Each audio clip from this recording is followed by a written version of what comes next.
पितरों द्वारा औरव के क्रोध का निवारण। ब्राह्मणी ने कहा, पुत्रों, मैंने तुम्हारी दृष्टि नहीं ली है, मुझे तुम पर क्रोध भी नहीं है, परंतु मेरी जांघ से पैदा हुआ यह भृगुवंशी बालक निश्चय ही तुम्हारे ऊपर आज कुपित हुआ है।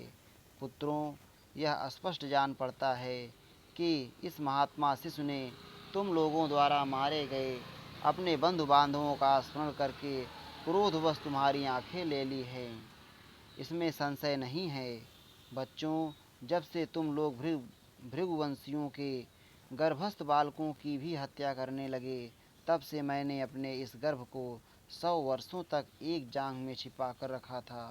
भृगुकुल का पुनः प्रिय करने की इच्छा से छहों अंगों सहित संपूर्ण वेद इस बालक को गर्भ में ही प्राप्त हो गए थे। अतः यह बालक अपने पिता के वध से कुपित हो निश्चय ही तुम लोगों को मार डालना चाहता है। इसी के दिव्य तेज से तुम्हारी नेत्र ज्योति छिन गई है, इसलिए तुम लोग मेरे इस उत्तम पुत्र और उसे ही याचना करो। यह तुम लोगों के नतमस्तक होने से संतुष्ट होकर पुनः तुम्हारी खोई हुई नेत्रों की ज्योति दे देगा। वशिष्ठ जी कहते हैं, पराशर, ब्राह्मणी के यूँ कहने पर उन सब क्षत्रियों ने तब औरव को प्रणाम करके कहा, आप प्रसन्न होइए।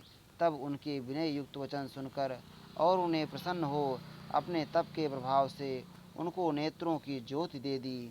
वे साध शिरोमणि ब्रह्मर्षि अपनी माता का कुरु भेदन करके उत्पन्न हुए थे, इसी कारण लोक में और नाम से उनकी ख्यात हुई। तदनंतर अपनी खोई हुई आंखें पाकर वे क्षत्रिय लोग लौट गए। इधर भृगुवंशी और मुनि ने संपूर्ण लोकों के पराभव का विचार किया। वत्स पराशर, उन महामना मुनि ने समस्त लोकों का पूर्ण रूप से विनाश करने की ओर अपना मन लगाया। भृगुकुल को आनंदित करने वाले उस कुमार ने क्षत्रियों द्वारा मारे गए अपने भृगुवंशी पूर्वजों का सम्मान करने अथवा उनके वध का बदला लेने के लिए सब लोगों के विनाश का निश्चय किया और बहुत बड़ी तपस्या द्वारा अपनी शक्ति को बढ़ाया। उसने अपने पितरों को आनंदित करने के लिए अत्यंत उग्र तपस्या द्वारा देवता, असुर और मनुष्यों सहित उन सभी लोगों को संतप्त कर दिया। तदनंतर सभी पितरों ने अपने कुल का आनंद बढ़ाने वाले और मुनि का वह निश्चय जानकर पितृलोक से आकर यह बात कही। पितर बोले, बेटा, और तुम्हारी उग्र तपस्या का प्रभाव हमने देख लिया, अब अपना क्रोध रोको और संपूर्ण लोकों पर प्रसन्न हो जाओ। तात, यह ना समझना कि जिस समय क्षत्रिय लोग हमारी हिंसा कर रहे थे, उस समय शुद्ध अंतःकरण वाले हम भृगुवंशी ब्राह्मणों ने असमर्थ होने के कारण अपने कुल के वध को चुपचाप सह लिया।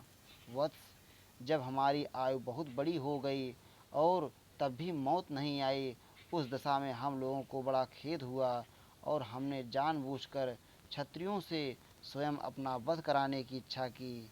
किसी भृगुवंशी ने अपने घर में जो धन गाड़ दिया था, वह भी बैर बढ़ाने के लिए ही किया गया था।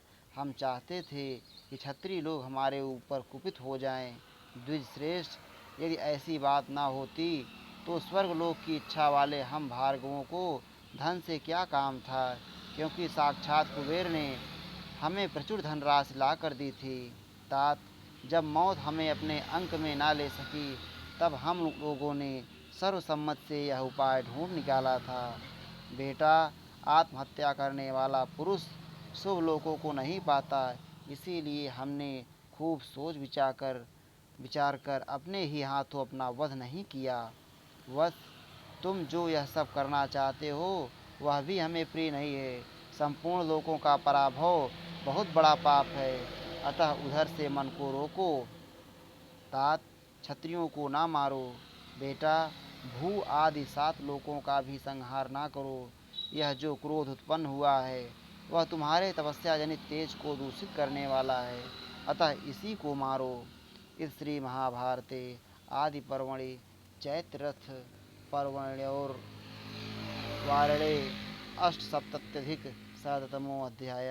इस प्रकार श्री महाभारत आदि पर्व के अंतर्गत चैत्र रथ पर्व में और वो क्रोध निवारण विषयक 178वां अध्याय पूरा हुआ। श्री राधा वल्लभ